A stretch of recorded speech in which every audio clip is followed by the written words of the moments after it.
నిన్న ఎపిసోడ్ చూసినావన్నా? చూసా బ్రో. ఎట్లుంది అన్న సండే ఎపిసోడ్? సండే ఎపిసోడ్ ఎట్లా ఉందంటే రసవత్తరంగా ఉంది.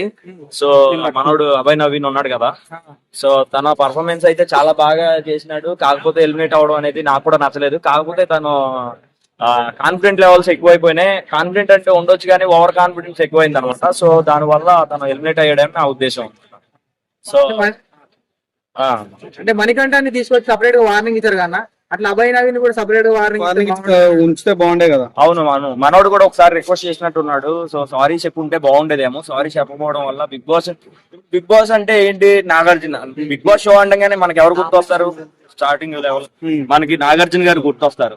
మనకి బ్యాక్గ్రౌండ్ లో ఒక వాయిస్ వింటాం కానీ అది బిగ్ బాస్ ఏంటనే తెలియదు. బిగ్ బాస్ హౌస్ అసలు బిగ్ బాస్ అంటే ఏంటంటే మనకి నాగార్జున గారు మాత్రమే గుర్తొస్తారు. సో అన్ని కూడా డైరెక్ట్ గా ఆయన అన్నట్టు ఉంటుంది అనమాట. సో అందుకోసమనే అందుకని నాగార్జున ఫైర్ అయ్యారంట. నాగార్జున గారు ఫైర్ అవడంలో తప్పులేదు అనిపిస్తుంది. కొన్ని విషయాల్లో అలా హోస్ట్ గా ఉన్నప్పుడు కూడా కొద్దిగా అలా ఉండాలి, తప్పదు. కానీ ఆయన అంత బాగా పర్ఫార్మెన్స్ అయితే ఇవన్నీ రూల్స్ ముందు లోపలికి మాట్లాడదంటావా? మాట్లాడే ఉంటారు. మనోడు కొంచెం కొద్దిగా హైప్ అవుదాం అనుకున్నాడు. సో స్టాండర్డ్ గా ఉందాం అనుకున్నాడేమో. సో అదే మనోడిని కొంప ఉంచింది.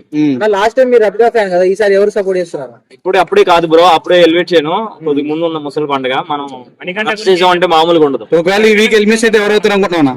మన హీరో తను ఉన్నాడు కదా, ఆదిత్య, తను అవుతాడేమో అని నేను అనుకుంటున్నాను. వైల్డ్ కార్డ్ ఎంట్రీలో లాస్ట్ సీజన్ వాళ్ళని తీసుకొస్తారంటారు, ఎవరు వస్తే బాగుంటుంది అనుకుంటున్నారు? అయితే మనకి ముఖ్య ఉనేష్ గానీ ఇంకొక రోహిణి, వీళ్ళిద్దరులో ఎవరైనా వస్తే బాగుంటుంది. ఎందుకంటే ఫన్ అండ్ ఎంటర్టైన్మెంట్ గా ఉంటది. కొంచెం ఇప్పుడు ఫన్ అంతగా నాకైతే ఏం కనిపించట్లేదు, కొట్టుకోవడం ఇది మాత్రమే అనిపిస్తుంది. సో వీళ్ళిద్దరులో ఎవరైనా వస్తే కొంచెం ప్రేక్షకులు కూడా నవ్వుకోవడానికి బాగుంటదని నా అభిప్రాయం. అన్నాను కాదు, కొంచెం సినిమా కూడా బాగుంటుంది కదా. వీళ్ళు ఉంటే వీళ్ళల్లో అంత ఇప్పుడు వరకు జరిగిన వీక్స్ లో 3 వీక్స్ లో వరకు కూడా మనకి పెద్దగా పన్ను అయితే ఎక్కడ కనిపించలేదు అనమాట. యశ్మిన్ చూసే రతికాని చూసినట్టు అనిపిస్తుంది అండి, అనిపించింది? దీని మీద నో కామెంట్స్ అప్పుడే చేయకూడదు నేను.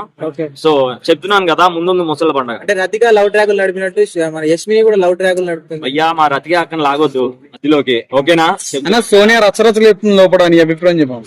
సోనియా మీదే నా అభిప్రాయం చెప్పడానికి అప్పుడే కాదు, కొంచెం ఈ వీక్ అయింది అనుకోండి. నేను చెప్తాను ఎవరు అనేది, నేను ఎవరి గురించి మాట్లాడితే వాళ్ళు వేరే లెవెల్ లో హైప్ లో ఉంటారు అనమాట. సో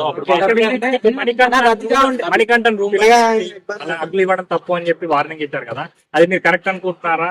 వాళ్ళిద్దరికి ఇష్టమైంది వాళ్ళిద్దరు ఇచ్చుకున్నారు. సో ప్రేక్షకులు కూడా అది నచ్చేవాడికి నచ్చింది, నచ్చని వాళ్ళకి నచ్చుతారు అనమాట. రతిగా ఉంటే నిఖిల్ ఇద్దరిని పడేసేది అంటున్నారు అన్న. ఏంటి బ్రో? రతిగా ఉంటే నిఖిల్ ఇద్దరిని పడేసి ఉండేది అని అంటున్నారు.